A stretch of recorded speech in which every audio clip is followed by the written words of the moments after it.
Guys, so moving along to our project here of working with our sketch and wash pencil. I'm actually going to have you start out with this next part of the project using a 2B pencil to begin. And I have printed out some of the images that I posted on Google Classroom that I stole from Google. You are welcome to use any beautiful black and white photograph that you may have taken or that you want to take. You can look at reflective surfaces, which is what I'd like to deal with subject-wise for this, but you could certainly look at a metal cup or anything that has reflection, and when you translate it into black and white, it really shows a lot of different tones, light and dark value tones, and shape and movement. That's what we're looking for. I did print out this particular picture because I wanted to show you in contrast this very light cup, see-through transparent cup with water in it on a light surface versus a dark surface with the reflective light, that this is going to make a more dramatic and interesting drawing for this particular project. This is very lovely and could be translated into a very delicate, beautiful drawing, but this will give you more the range from lightest light to the next value to the next value to the darkest dark, where this just has very minimal areas of that. So if you've got a choice between the two, please choose the one that has all the varieties of value in the photograph. So I'll put that one away. You can see the other ones have that same range of value, right? Middle, dark, next lightest to the lightest light. This is water reflected and zoomed in on, much the way something like this would look if you zoomed in on it. So these are 3 different ones that I pulled. I gave you more in the Google Classroom options, but you can certainly find your own. So I printed these out. You can work straight from your computer if you want to. You might get a better quality image that way anyway. So I wanted to have you, in the very beginning, just using your sketch pad, do 3 thumbnail sketches. And so this will help you to decide between your images. Again, you are welcome to work from life. I forgot to mention that. If you do want to just set up a glass of water on top of a dark surface and work from that, or pour some water into a sink and see how that works out for you, or go down to the ocean and work from life. When I say from life, I mean from the object in front of you. I'm using these photographs because it's a little easier for me to show you that than to show you from life. But have at it if you can work from life successfully with this. So again, I'd like you to do 3 thumbnail sketches in your sketch pad. And again, I'm just using my 2B pencil. And what these will do is to help you decide which of the objects you'd like to do, and it will also familiarize you with the process. So say for this first one, I'd like you to, again, start the way that you started that sighted contour drawing at the end of the last assignment, when you started with pencil and you decided, you put down your pencil and you moved inside of the object very delicately, very loosely, not really focusing on just one thing, but familiarizing yourself traveling through. And what we're concentrating on here is the shapes of light and shadow, all right? The way water really shows and reflective surfaces and abstracts light and shadow is what we're interested in these drawings, so in these photographs. So you can just kind of pass through here, not worrying about getting this ellipse just right and this line just right. You're really trying to just move through the object as a first pass. I would like for you to fill the whole page. So with your thumbnail sketches, you're also thinking about composing. You're thinking about where are these marks in relationship to the rectangle. And so that's thinking about composing. So again, you're loosely moving through this. This is pencil. You don't have to worry about it. It's all eraser. And you'll see how this ends up translating. So you're kind of playing with this. You're thinking about it. You're working through. You're not getting really particular about anything yet. All right. You're being curious. And you're letting your pencil react to the curiosity that you're feeling. Okay. So moving through like that. You then can decide to go, you could erase some things. You could say, I don't like that, and I'm going to take that away. And I'm having you use the pencil because it's a little more easily erasable than the Sketch and Wash. So you could take that off. You could decide you want the whole thing to be smaller in there. But really for the thumbnails, you could just as easily do another one. So this is just kind of playing around, seeing how you feel about the object.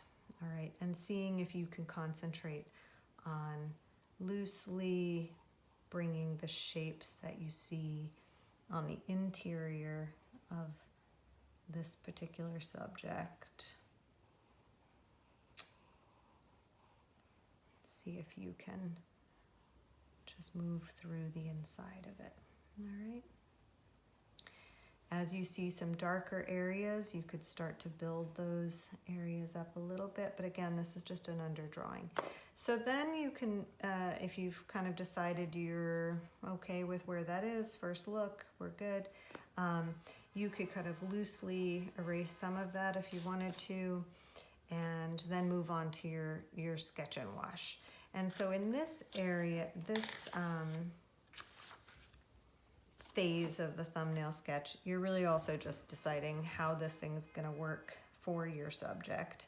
And maybe in this instance, you're going to start working tonally more than with line to bring some of these light and dark areas into the drawing. And what I'm doing here is just really kind of going back and forth, hatching, shading, whatever you want to call it. I'm really briskly just getting those dark areas, filling in what you would call the negative space, the space around the object in this case. And not being particular, not being too worried about getting everything just right. This is just a loose thumbnail sketch, all right? And noticing sort of this area of darkness moving through the center. Might pull that through, and maybe a little bit through here, and maybe lightly bringing some of this middle tone through here. All right. And that might be it. Okay, so I'm putting down a lot of tone and not putting all the tone in that I see, not being careful about it because I know I want to see how this wash works for me. I'm going to take my brush, dip it in the water, maybe dab a little bit of the water off, and then see how I can maybe pull some of this water through to create a tone, a nice rich tone. And you'll notice that you can even, when you're working, getting the dark tone pulled together, you're going to get a lot of that graphite right on your brush, so you can rinse it off if you want to come back clean, or you can use what's on your brush to make it another tone on the drawing itself. So you're pushing this around. Again, you're kind of feeling how water feels different, and using a brush feels a bit different than using the pencil. You can choose to leave certain areas in the marking of pencil. You don't have to make it entirely a wash. You can kind of pay attention to what feels kind of nice as a tone that's brought in with graphite, and what's nice about a tone that's brought in with the brush. You can, bring that middle tone through with the tone that's already on your brush, and sort of play around with that and just see, am I liking this subject? Do I not like this subject? And, my tendency would be to kind of keep going and keep having fun. And if you've got that kind of time and you want to get really detailed on your thumbnail sketch, you go right ahead. If you already are like, this is impossible and I don't want to do this, I hate this subject, I think I better move on. Move on either way, right? Try not to get too caught up yet. You can go back to the thumbnail if you decide to use that image, but say you want to check out this image. Actually, I'm going to do this one first here, and again, just to demonstrate that idea of working with your 2B pencil first and kind of just moving through, trying to find, pay attention to the light and the dark shapes. Some people are going to see the light shapes first. Some people are going to see the dark shapes first. You react to whichever ones you see first. I tend to see these dark shapes between the light shapes. Again, is this negative space and this is positive space, or vice versa? With such a complex and fluid subject that has no actual form, it's really easy to let your brain flip back and forth between negative and positive and just see things as shape rather than as anything that's describing something. So the quicker you can forget that this is water and more just become absorbed in the beauty of the organic shapes that you're moving through, generally speaking, the better, and also the more accurate the drawing will be, strangely enough. So you're moving through here, and unless you're having some big problem, you can switch over to your Sketch and Wash pencil. And again, I'll demonstrate just kind of pulling through what you feel are the darker areas or the lighter areas based on this internal drawing that you did. But you're not really working linearly, meaning with the tip of this, unless you need to. You're kind of pushing value into the drawing.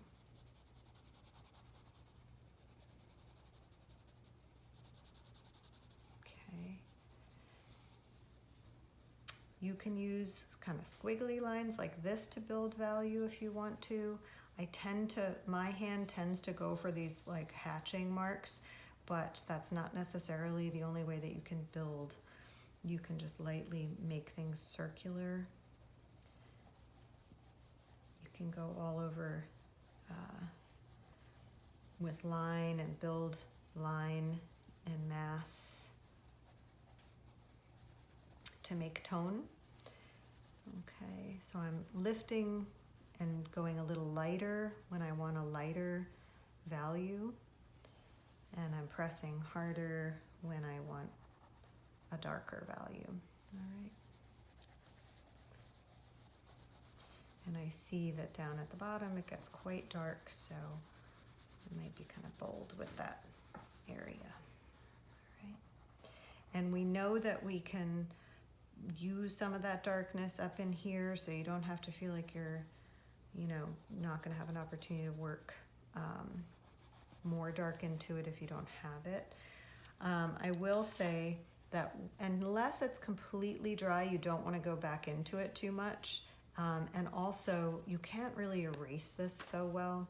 So I'll wait till it's dry, but that is something to know about this material, that it's not like charcoal where then you're going to go in and be able to erase it, or pencil. Once you put the water on there, it's pretty much in. However, at this stage, if I felt like I want to get some of that off of there, you certainly can erase this to an extent too. All right, so I'm building through here, and I feel like I'm getting, you know, the basic composition down, the basic moves, you know, these things that I'm seeing coming through. And then I'll go ahead and start putting some of the water on and see how that works for me.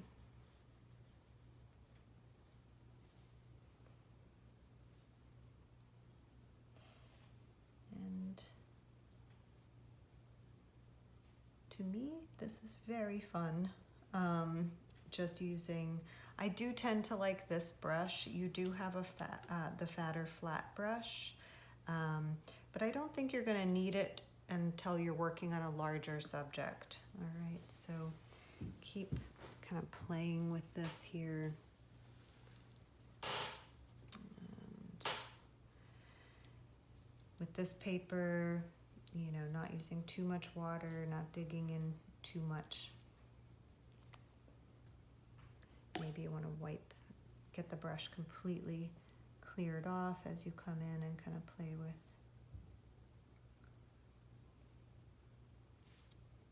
Some of these middle. And again, this is a thumbnail, so you can keep going and keep going. But really, it's a first look at how the materials work with the subject, how you work with the subject, how you connect with the composition, things you might want to change for the final piece. So it's really just, you could stop there, or you could keep going if you're just having a ball and you have the time. All right, so that's that one. And then I want you to do the same thing for a third. Again, you can do these as briefly as you like. It's really to get to know which one you want to do, and thinking about choice when you're making a final drawing, spending time with the preliminary part of the drawing. All right, so this particular photograph really emphasizes the difference between light and dark and shaping. And so if you're somebody who really loves that harder edge and the graphic quality of something, then there's that idea. And again, you can use your own subjects, feel free. So I'm going to leave these to the side and then show you what I'd like you to do your final drawing on, which is your Canson paper. This is, you've got a few sheets each, 3 sheets of white, 3 sheets of gray, and 3 sheets of black. And this is what it says on the back. You can use either side, but this is the side that, you know, has a slightly different green, but not really. So if you mess up, you can just flip it over and use the other side, all right? I taped off with a different kind of tape than you have, but you have a drafting tape, and I'd like you to tape the edge of this, because when you're done, you can peel it off and it will have a nice sort of border if you like the end result of what you ended up doing. So you'll take your decided upon drawing, and photograph, and you will essentially do the same thing as you did with your thumbnail sketch, but you'll do it in slight more detail. So in this case, everybody's personality is going to be different. You may want to keep it very loose and free, and doesn't have to be exact to the photograph. I'm much more interested in you understanding the tonal value, the shape of light and dark, and playing with this material and seeing how it works for you, how when things get out of control, you like it or don't like it. And that's all part of the process. And working on this paper is going to be a different experience than working on your sketch paper, which will get wrinkly and it's a little more delicate. So I'm going to pause this video and then we'll go to the next. I'll demonstrate on this paper.